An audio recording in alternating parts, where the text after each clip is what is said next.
Hello student, welcome to Chartered Coaching Classes. I am Jackson Sharma and I am going to start the new practice set 1.3. Okay student, 1.1 और 1.2 पे हम लोग discuss कर चुके हैं. अब नया जो प्रैक्टिस सेट है वो है 1.3. 1.3 को सॉल्व करने से पहले कुछ कंडीशंस, कुछ प्रॉपर्टीज हमको मालूम होनी चाहिए, ठीक है ना. तो उसी प्रॉपर्टी, उसी कंडीशंस पे हम लोग डिस्कस करेंगे, ठीक है ना. तो इस प्रैक्टिस सेट के पहले क्या जानना जरूरी है? सिमिलरिटी के बारे में, है ना. सिमिलर क्या होता है?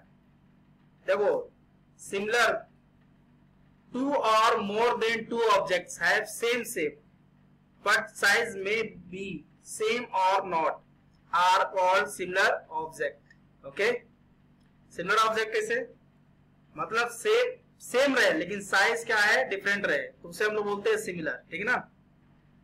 सेम भी हो सकता है और डिफरेंट भी हो सकता है, ठीक है ना. For example, all circles lie in a plane are similar. यहाँ पे एग्जाम्पल दिया हुआ है कि अगर एक प्लेन पे तुम जितने भी सर्कल बनाओ वो सभी सर्कल क्या होंगे, सिमिलर होंगे, ठीक है ना. रेडियस कुछ भी लो, 2, 3, 4 कितने भी ले सकते हो, ठीक है ना. वैसे ही एक प्लेन पे इक्विलेटरल ट्राइंगल हम लोग कितने भी ड्रॉ करें, इक्विलेटरल ट्राइंगल, वो सभी क्या होंगे, सिमिलर होंगे. ठीक, सिमिलर का मतलब क्या होता है? शेप सेम होना चाहिए, मतलब दिखे एक जैसा, साइज बड़े कम ज्यादा हो. ओके, जैसे एक ताजमहल का फोटो लो, ताजमहल बड़ा है, उसका फोटो छोटा होगा, तो ये सिमिलर कहलाएगा. क्यों? क्योंकि है तो वही चीज लेकिन उसकी साइज कम हो गई है. ओके स्टूडेंट, तो उसे हम लोग बोलते हैं सिमिलर. अब हम बात करते हैं ट्राइंगल में सिमिलर कैसे कैसे हम लोग चेक करेंगे. यानी सिमिलर ट्राइंगल्स अगर होगा तो क्या क्या कंडीशन होगी उसकी. जैसे दो ट्राइंगल है ABC और एक ट्राइंगल है DEF. तो अगर ए ट्राइंगल के सभी एंगल्स दूसरे ट्राइंगल के करस्पॉन्डिंग एंगल के अगर इक्वल है तो वो सिमिलर ट्राइंगल कहलाते हैं, ठीक है ना. या इनका जो साइड है, करस्पॉन्डिंग साइड का जो रेशियो होगा वो अगर इक्वल है तो भी सिमिलर ट्राइंगल कहलाएंगे, ठीक है ना. यानी कि अगर दो ट्राइंगल सिमिलर है तो ये दोनों कंडीशंस ऑलरेडी उसमें होती है, ठीक है. तो क्या कंडीशन होगी? इन ट्राइंगल ABC है और ट्राइंगल DEF जो हमने अभी बोला है उसी को देखो ध्यान से. If angle A congruent to D, angle B congruent to E, angle C congruent to F and AB upon DE equal to BC upon EF equal to AC upon DF. यानी करस्पॉन्डिंग साइड का ratio equal है और सभी corresponding angle equal है, ठीक है ना. इसलिए दोनों ट्राइंगल क्या है, सिमिलर है. इन दोनों ट्राइंगल को क्या बोलते हैं हम लोग? सिमिलर ट्राइंगल बोलते हैं. और इनको जो लिखने का जो तरीका होता है वो देखो, ये सिंबल दिख रहा है, ये सिमिलर का साइन होता है. यानी triangle ABC similar to triangle DEF. तो समझ में आया दो ट्राइंगल कैसे सिमिलर होते हैं. अब हम लोग चेक करते हैं कि कैसे कैसे हम लोग सिमिलर को शो कर सकते हैं, सिमिलर बता सकते हैं कि ये दोनों ट्राइंगल सिमिलर है. उसके लिए क्या क्या कंडीशंस हो सकती है. पहले वाली कंडीशन में तो सारे वो तो सभी एंगल्स और सभी रेशियो इक्वल थे, लेकिन मिनिमम कितनी चीजें हमें रिक्वायरमेंट, कितनी चीजें रिक्वायर्ड होंगी कि दो ट्राइंगल सिमिलर हो सके, ठीक है ना. तो उसके लिए क्या करेंगे, चेक करते हैं test of similarity of triangle. तो सबसे पहला आता है angle angle angle, 3 times angle, मतलब तीनों angle. Test for similar triangles, ठीक है ना. एक ट्राइंगल के तीनों एंगल, यानी angle A equal to P, angle B equal to Q, angle C equal to angle R, ठीक है ना. एक ट्राइंगल के तीनों एंगल करस्पॉन्डिंग एंगल के, करस्पॉन्डिंग मतलब ये इसके और ये वाला इसके इक्वल है, तो ये दोनों ट्राइंगल क्या हो जाएंगे, सिमिलर हो जाएंगे. वही कंडीशन यहाँ पे लिखा हुआ है. तो triangle ABC similar triangle PQ और by angle angle angle test of similarity of triangle. तो ये पहला टेस्ट हो गया, ठीक है ना. इसका ज्यादा यूज हम लोग नहीं करते हैं क्योंकि दो एंगल भी अगर इक्वल हो गया तो उससे ही सफिशिएंट है प्रूव करने के लिए, बताने के लिए, ठीक है ना. तो सेकंड क्या है, angle angle test of similar triangle. ये सबसे ज्यादा यूज होता है, इसी का यूज हम करते हैं कि एक ट्राइंगल के दो एंगल दूसरे ट्राइंगल के करस्पॉन्डिंग दोनों एंगल के अगर इक्वल है तो दोनों ट्राइंगल क्या हो जाएंगे, सिमिलर हो जाएंगे. जैसे angle A equal to angle P, angle B equal to angle R. अगर ये इक्वल है तो ये दोनों ट्राइंगल क्या हो जाएंगे, सिमिलर हो जाएंगे. यानी angle triangle ABC similar to triangle P Q R, ठीक है ना। Triangle A B C similar to triangle P Q R by angle test. Third number आता है इसका side angle side test for similar triangles, ठीक है ना। तो के एल एम और आर एस टी दिया हुआ, दो ट्राइंगल दिए गए हैं। अब इसको सिमिलर प्रूव करना है, बताना है कि सिमिलर है तो किस बेसिस पे है, प्रूव नहीं करना है, यहाँ पे ये टेस्ट एक्सप्लेन करनी है। इन K L M and R S T में देखो K L upon R S, L M upon S T, यानी ये करस्पॉन्डिंग साइड हो गई है और ये इसके करस्पॉन्ड हो गया, ये इनका रेशियो इनके रेशियो के इक्वल है। और इनके बीच में जो एंगल फॉर्म हो रहा है यानी एंगल एल और एंगल एस ये भी इक्वल है, तो इसको हम बोलते हैं साइड एंगल साइड टेस्ट, ठीक है ना। यानी दोनों ट्राइंगल क्या है, सिमिलर है, किससे, साइड एंगल साइड टेस्ट से, साइड एंगल साइड, ठीक है ना, टेस्ट से। ओके, लास्ट वाला क्या है, side side side test for similar triangles. देखो ये ट्राइंगल पी क्यू आर और एल एम एन दिया हुआ है ना। इस ट्राइंगल दोनों ट्राइंगल में P Q upon L M, Q R upon M N, P R upon L N, ये तीनों इक्वल है, इसलिए इसको हम बोलते हैं साइड साइड साइड टेस्ट। दोनों ट्राइंगल सिमिलर हो जाएंगे और इस टेस्ट को बोलेंगे साइड साइड साइड टेस्ट। यानी एक ट्राइंगल के तीनों साइड और दूसरे ट्राइंगल के करस्पॉन्डिंग साइड का रेशियो अगर इक्वल है तो वो साइड साइड साइड टेस्ट कहलाता है, ठीक है ना। ओके, अब बात करते हैं कुछ प्रॉपर्टीज की, प्रॉपर्टीज ऑफ सिमिलर ट्राइंगल। पहला प्रॉपर्टी आता है रिफ्लेक्सिविटी। रिफ्लेक्सिविटी में क्या होता है कि कोई भी ट्राइंगल खुद के सिमिलर होता है, मतलब अपने आप के सिमिलर होता है, ठीक है ना।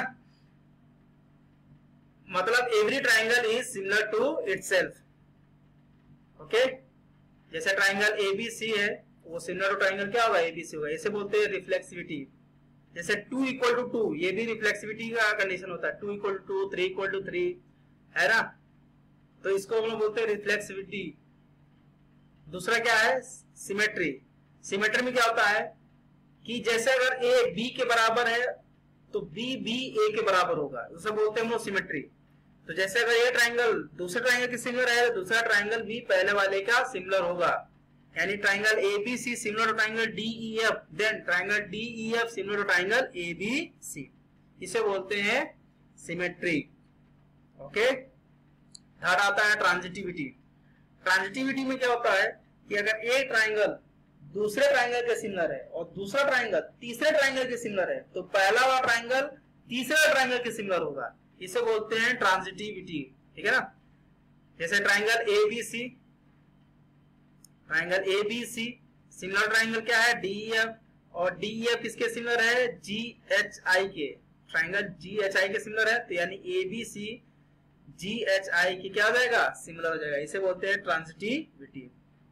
ओके स्टूडेंट, ये हो गया कंसेप्ट जो 1.3 के पहले था, जिसको जानने से हमें एक्सरसाइज को सॉल्व करने में इजी जाएगा। क्यों, क्योंकि इसी कंसेप्ट पे पूरा एक्सरसाइज डिपेंड है, ठीक है ना। तो अगला एक्सरसाइज जो है वो है 1.3, जिसपे हम लोग जिसका रिव्यू हम लोग देख रहे थे। तो प्रैक्टिस सेट 1.3 के क्वेश्चंस को कैसे सॉल्व करेंगे, सिमिलैरिटी सारे कंडीशंस लगानी है, जो भी रिक्वायरमेंट हो वो लगाएंगे और हम एक्सरसाइज को सॉल्व करेंगे, ठीक है। तो इसका फर्स्ट क्वेश्चन देखते हैं। एक डायग्राम दिया हुआ है, लिखा है in triangle, in figure in triangle angle ABC 75 degree, EDC angle EDC क्या है 75 degree, state which two triangles are similar and by which test. मतलब कौन से दो ट्राइंगल, इसमें ट्राइंगल किस हिसाब से आप उसको डिफाइन करोगे कि ये सिमिलर है। Also write the similar of these two triangles by a proper 1-to-1 correspondence, ठीक है। तो हमें पहले तो सिमिलर बताना है, कौन ट्राइंगल किसके सिमिलर है, ठीक है। एक चीज इसमें ध्यान देंगे कि जो एंगल जिसके करस्पॉन्ड होगा उसका वर्टाइसेस उसी सीक्वेंस में रखेंगे हमेशा, ठीक है ना। ओके, जैसे दो ट्राइंगल ले लिया एबीसी और ईडीएफ ईडीसी, ठीक है। अब इन दोनों ट्राइंगल में देखते हैं क्या किसके इक्वल है। तो सबसे पहले तो ये 75 ये 75, तो एंगल जो बी है एंगल डी के इक्वल हो जाएगा, यानी A B C equal to D E D C. Okay, और एंगल सी दोनों में कॉमन है, इस छोटे ट्राइंगल में बड़े ट्राइंगल में, तो angle C congruent to angle C, तो दो एंगल कॉन्ग्रुएंट हो गया।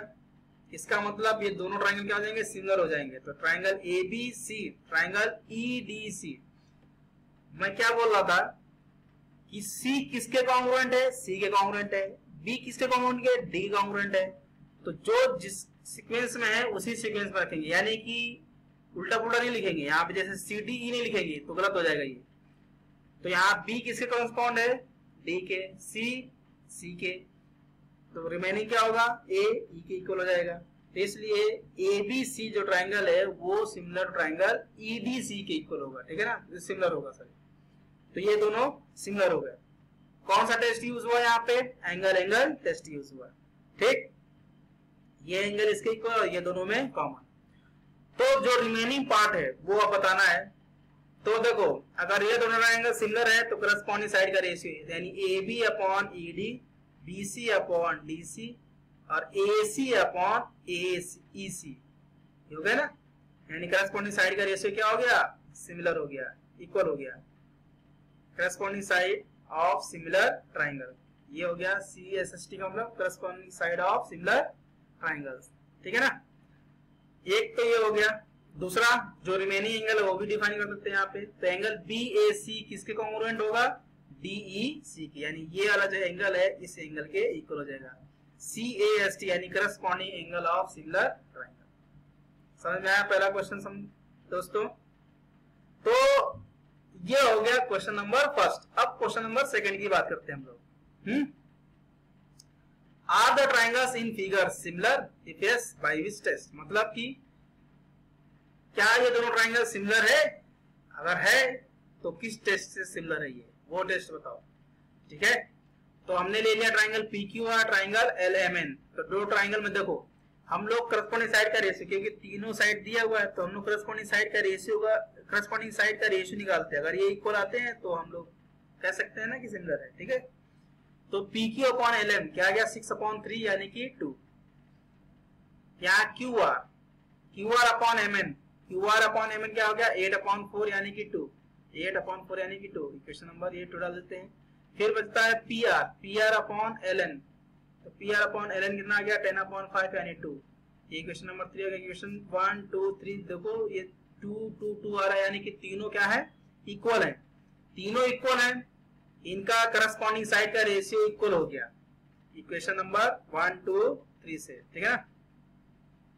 करस्पॉन्डिंग साइड का रेशियो क्या हो गया, इक्वल हो गया। तो इक्वल हो गया तो ये दोनों ट्राइंगल क्या हो गए, सिमिलर हो गए। Triangle PQR similar triangle LMN, ठीक है ना। और टेस्ट कौन सा लगा इसमें, साइड टेस्ट। कौन सा टेस्ट यूज हुआ, साइड टेस्ट। ओके स्टूडेंट, अब आते हैं क्वेश्चन नंबर थर्ड पे, ठीक है ना। एज शोन इन फिगर देखो, as shown in figure two poles of height 8 meter and 4 meter are perpendicular to the ground. If the length of shadow of the smaller pole due to sunlight is 6 meter, then how long will be the shadow of the bigger pole at the same time? ठीक है ना। तो ध्यान से देखो, दो पोल है, एक पोल क्या है PR, एक पोल है AC, और ये शेडो हो गया इसका 6 मीटर है और इसका सपोज कर लिया कि X है, ठीक है ना। तो दो ट्राइंगल है जिसमें देखो angle C angle R equal होंगे, क्यों, क्योंकि पोल हमेशा क्या होता है, ग्राउंड के परपेंडिकुलर होता है, ठीक है। बिल्डिंग हो, पोल हो, ये सब ग्राउंड के क्या होंगे, परपेंडिकुलर होंगे। तो ये परपेंडिकुलर हुए यानी ईस्ट 90 डिग्री, और ये सनलाइट आ रहा ना यहाँ पे, तो इसलिए ये जो एंगल होगा इस एंगल के इक्वल होगा, यानी एंगल A जो होगा एंगल P के इक्वल होगा। Shadow R cast at the same time, ठीक है ना। मतलब एंगल सेम बनता है हमेशा, ये ध्यान रखेंगे हमेशा, ठीक है। तो एक एंगल ये हो गया, एक एंगल ये हो गया। तो दो एंगल दोनों ट्राइंगल में अगर कॉन्ग्रुएंट हो गए तो क्या हो गया, ट्राइंगल ACB यानी ACB सिमिलर ट्राइंगल PRQ हो गया, PRQ हो गया। एंगल टेस्ट है। अगर ये दोनों ट्राइंगल सिमिलर हो गए तो करस्पॉन्डिंग साइड का रेशियो इक्वल होगा, यानी AC upon PR equal to CB upon QR, AC upon PR equal to CB upon QR हो गया, ठीक है।